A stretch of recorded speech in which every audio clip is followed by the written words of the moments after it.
E nada mais propício a isso quando nós entendemos que a vida de outra pessoa é importante. Agora eu queria convidá-los a abrirem comigo as suas Bíblias e continuarmos a nossa doutrina no livro de Romanos. Agora chegamos ao capítulo 3 e iniciaremos hoje a partir do capítulo, versículo 1. Só fazendo uma breve recapitulação, nos capítulos que nós já estudamos, Paulo está revelando à igreja de Roma a verdadeira essência do ser humano ou o verdadeiro caráter do ser humano. O que ele mostra à igreja é que a igreja, é que os irmãos, é que as pessoas, de um modo geral, elas são todas pecadoras. E que o pecado tem sido o ponto de nivelamento de todos os homens, que sejam judeus ou que sejam gregos. Todos estão debaixo do mesmo pecado e todos precisam da graça do Senhor. Continuando aqui no versículo 3, ele começa falando o seguinte: que vantagem há então em ser judeu? Ou que utilidade há na circuncisão? Lembrando que ele havia falado que todos estavam debaixo do pecado. Tanto judeu como grego, não havia nenhuma diferença. E aqui ele faz o que se chama de uma pergunta retórica: que vantagem então há em ser judeu? Ou que vantagem há na circuncisão? Trazendo para os nossos dias aqui, nós podemos questionar da seguinte maneira. Alguém pode questionar ao ouvir essa palavra e perguntar: então qual é a vantagem de ser um crente?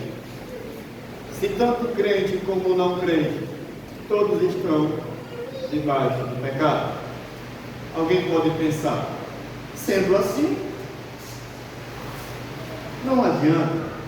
Ou sendo assim, não há nenhum adiantamento ou vantagem para mim agora ser crente. O que na verdade isso é um pensamento errado. E precisamos lutar contra isso na nossa mente.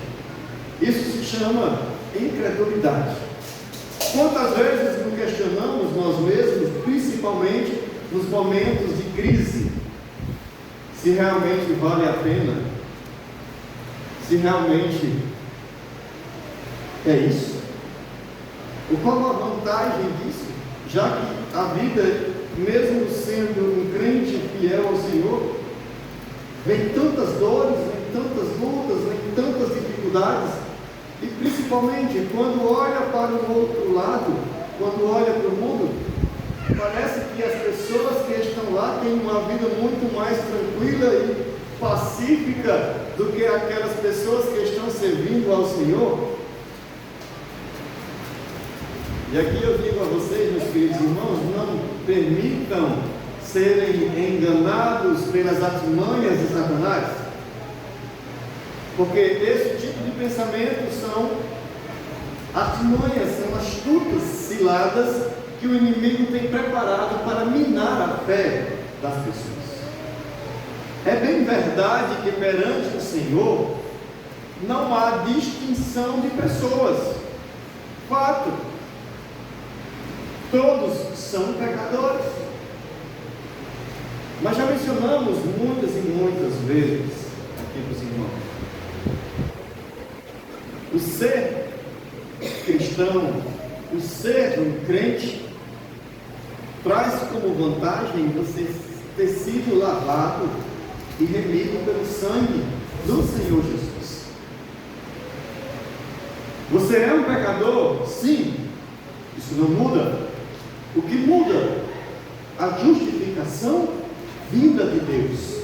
O que muda é o conhecimento da verdade. E esse é o ponto a qual Paulo apresenta aos judeus. Versículo 2 ele diz: ampla em todos os sentidos, principalmente porque aos judeus foram confiadas a palavra de Deus. Então, qual a vantagem para mim ser um cristão?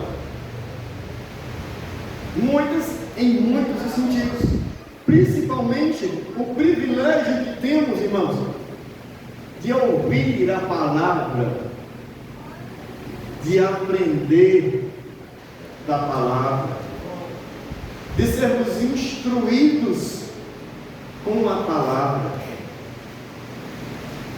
Uma palavra que é viva, uma palavra que é santa, uma palavra que é verdadeira, uma palavra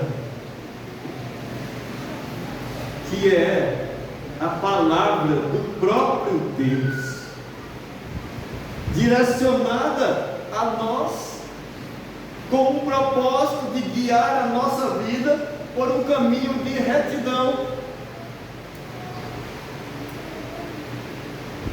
Agora, algo que eu preciso falar sobre isso, e que é muito importante: eu nunca posso pensar que o fato de eu receber a palavra faz com que eu seja melhor do que outro, ou que eu esteja em um patamar diferente de outro. Porque como eu posso me orgulhar de algo que não é meu? Entenda o princípio da conversão.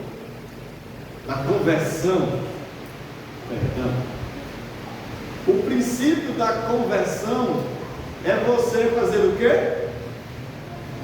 Se entregar por completo a Cristo. É você mudar completamente a trajetória da sua vida, que era dirigida pelos seus pensamentos, pelas suas ações, pelo seu entendimento, e agora entregar tudo ao Senhor. Não é isso, gente? Não é isso? Nós não entregamos por completo a nossa vida ao Senhor? Nós não morremos para esse mundo e nascemos para uma nova vida agora com Cristo? Sim, isso é fato. Eu sei que os irmãos estão apenas cansados, mas concordam plenamente com isso. Então, preste bem atenção e pense comigo, se isso faz sentido para você. Se tudo que eu tinha eu entreguei ao Senhor, obviamente agora eu não tenho absolutamente mais nada, correto? Então tudo que eu passo a receber agora é de quem? De Deus. Tudo que me é dado de bom é do Senhor. Se eu tenho conhecimento da palavra, foi Deus que me deu. Se eu tenho o privilégio de desfrutar da comunhão dos irmãos na igreja, foi Deus que me deu. Se eu tenho o privilégio, a graça de receber o Espírito Santo que me consola, que me convence, que me orienta, que me ilumina, foi Deus que me deu. Se eu tenho agora uma fé no meu coração, quem foi que me deu? Deus. Quando você lê o livro de Éfesos, no capítulo 2, lá no versículo 1, ele diz o quê? Ele vos deu vida, estando vocês mortos nos vossos delitos e pecados. Então observe que nós mesmos não passávamos apenas de pessoas mortas espiritualmente, vivas para o mundo, mas mortas para Deus. Então o próprio Deus nos vivificou e nos deu vida. Sendo assim, nós entendemos que o privilégio ou as vantagens que temos nunca foram nossas, sempre foram de Deus. E por isso nós não podemos nos orgulhar ou nos envaidecer. Pelo contrário, devemos ser cheios de um espírito de gratidão, de humildade, aceitando e reconhecendo que tudo é dele, que tudo que eu recebi é dele e para ele. Isso faz um sentido para vocês, irmãos? Ou não? Isso para vocês faz algum sentido? Que a sua vida não é mais sua, agora é do Senhor? Sendo assim, tudo que você tem, foi Deus quem te deu? Então, partindo por esse lado de que tudo que você tem, foi Deus quem te deu, não existe nada na sua vida que venha a ser objeto de vaidade ou de orgulho. E não existe nada em você que lhe credencie a ser melhor do que o outro ou pior do que o outro. Porque tudo que nós temos, tudo que nós somos, tudo que há em nós, vem do Senhor. Esse é o ponto de partida de uma vida cristã. Uma inteira submissão, uma inteira aceitação. Mas aqui, queridos, nós paramos num ponto complicado do ser humano. Nos deparamos agora com um ponto difícil de ser lidado do ser humano, que é a sua impotência, a incapacidade, o que enaltece, o que deixa mais nítido a sua vulnerabilidade. E é terrível para o homem quando ele se depara com uma condição de vulnerabilidade. Mas é exatamente essa a razão pela qual Paulo ministra esta palavra, para mostrar para o homem que ele é extremamente vulnerável e que sem Deus ele já está morto. A maioria das pessoas tem muita resistência a isso, porque ter o controle é maravilhoso, ter o domínio é muito bom. Aquela sensação de que está nas suas mãos o poder de decidir, o poder de escolher, a tomada de decisão é sua. Isso enche o ego de qualquer um. E aceitar que você não é dono da sua vida é muito difícil. Aceitar que você não tem o direito de fazer tudo que você quer fazer é muito difícil. Aceitar que você não tem escolha é muito difícil. Aceitar que você é um escravo é muito difícil. Aí agora é aquela hora em que, como assim? Escravo? Mas eu sou livre.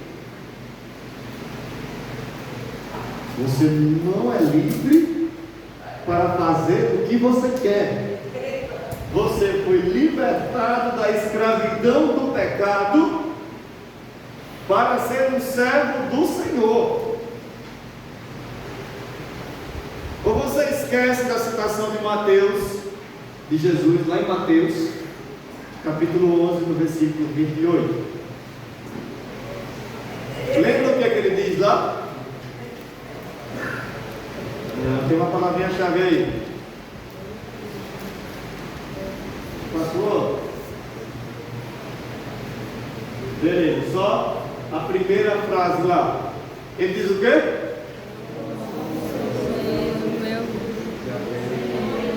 Só a primeira frase. Gosto de ler a Bíblia. Amém por isso. Graças a Deus. Agora eu quero foco nesse primeiro aqui. É o que aí?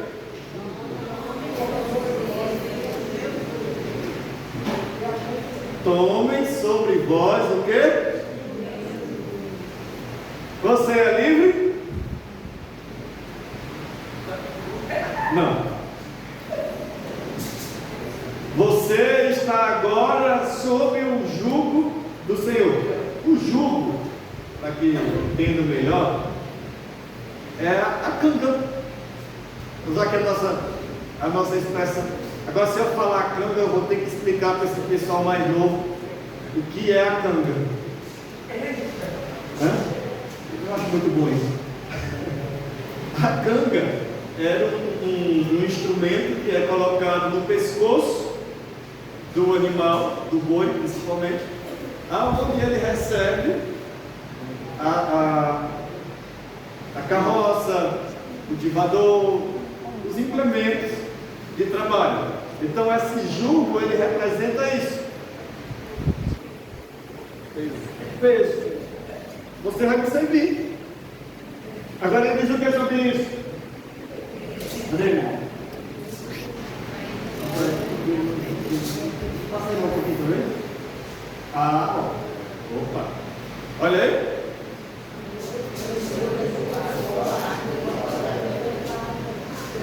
Volta lá para o começo. Muito bem, gente. Bem profício. Volta lá para o começo. O meu jugo é suave e o meu fardo é leve. Muito bem. O outro. Venham a mim todos os que estão cansados e sobrecarregados. Esse era a opressão do pecado. A opressão do pecado fazia com que as pessoas vivessem cansadas e sobrecarregadas. O Senhor nos compra com o seu precioso sangue, nos dá o seu Espírito, nos instrui na sua palavra, nos abençoa com uma igreja maravilhosa, nos dá tudo o que é necessário. Para quê? O que muitos pensamos.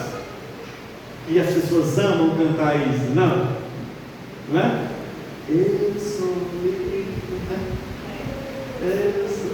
Toda para os irmãos levanta a mão assim, fecha os olhos e é uma maravilha tentar dizer: eu sou livre. Porque o ser humano gosta disso. Ele gosta da sensação de liberdade. Ele gosta da sensação de que não tem ninguém lhe controlando, que não tem ninguém determinando o que vai ser. É maravilhoso para o coração do homem. Mas lembre-se que o coração do homem é enganoso e comum. Não esqueça disso. Então você que está cansado e oprimido, vai lá. Tome sobre o Senhor. Então Ele te preparou, Ele te comprou, Ele te instruiu, Ele te capacitou, Ele deu tudo aquilo que você era necessário, o que era necessário, para que você agora fosse um servo dele, irmão. Para que você agora fosse servo do Senhor. E qual a vantagem disso? Claro que muitas, de todas as maneiras, em todos os sentidos. É o que Paulo vem dizendo aqui no versículo 3. Aliás, no versículo 2. Muitas, de todos os sentidos. Vai passar o treino. Porque agora o meu jugo é suave e o meu fardo é leve. Então qual o benefício e qual a vantagem que tem a cristão? Se todos os redores são escravos. Um é escravizado pela opressão, pelo cansaço. E o outro agora está sob um jugo suave e leve. E ainda é instruído pelo Senhor, que tem um coração manso e humilde. Um coração manso e humilde. Agora é interessante que quando você fala desse coração manso e humilde, que você vai entender o sentido de mansidão. Quando você fala de mansidão, você está falando de uma característica de aceitação. Você está falando de não lutar. Você está falando de você se render àquilo ali, de você se submeter àquilo, aceitar aquilo como sendo bom para você, sem levar em consideração a sua vontade. Mansidão. É incrível quando você para pensar sobre isso, gente. Quando você para pensar um pouco sobre o que essa palavra significa, eles olham, aprendem de mim que são mansos. E uma das principais características de mansidão é você ter a força para revidar, mas você escolhe aceitar. Você escolhe receber aquilo. Esse é o princípio. E Jesus quer nos ensinar exatamente isso: aceitarmos que nós somos servos do Deus Altíssimo, irmão, e que não é nosso, mas sim do Senhor, porque esse é o único meio que teremos, ou a única forma que teremos para glorificar o nome do nosso Deus. Aceitem esta condição. Não há vantagem, não há mérito, porque nada é seu. Tudo é do Senhor, e tudo é para o Senhor. Vamos entender isso e guardar isso no nosso coração. Não é eu, nunca fui sobre mim, nunca fui sobre você, mas o quanto você permite que Deus trabalhe através de você, o quanto você permite que Deus te use, o quanto você permite que a sua vida seja um instrumento dele, o quanto você permite ser usado por Deus, o quanto você esvazia a si mesmo, o quanto você renuncia a si mesmo para ser cheio do Senhor, porque tudo é dele, por ele e para ele. Meus amados irmãos, que Deus nos abençoe, que Deus te conceda graça, que Deus te conceda misericórdia, que a sua vida seja um instrumento poderoso nas mãos do Senhor, e que em seu coração haja desejo e vontade, disponibilidade a fazer aquilo que Deus tem determinado na sua vida. Que Deus nos abençoe. Vamos orar? Vamos orar, agradecendo a Deus por este momento. Por gentileza, vamos orar encerrando o nosso momento de doutrina, e bendizendo a Deus, agradecendo ao Senhor por tudo. Pai soberano e bendito, a Ti, Deus, seja dada toda a honra e toda a glória. Ao Senhor nós te agradecemos e bendizemos o Teu nome, pois todas as coisas provêm de Ti. Assim, ó Deus, a nossa vida não vem de nós mesmos. Assim, ó Deus, o que temos não vem de nós mesmos. Sabemos, Senhor, que Tu tens cuidado de tudo, em todos os detalhes, e que nada tem nos faltado para sermos servos do Senhor. Oramos apenas e suplicamos que o nosso coração, Senhor, aceite a Tua vontade, aceite o Teu senhorio, e que possamos assim ser submissos por completo ao que o Senhor tem determinado para cada um de nós. Essa, Pai, é a oração que te faço, Senhor, em nome de Jesus. Amém. Que Deus abençoe a todos.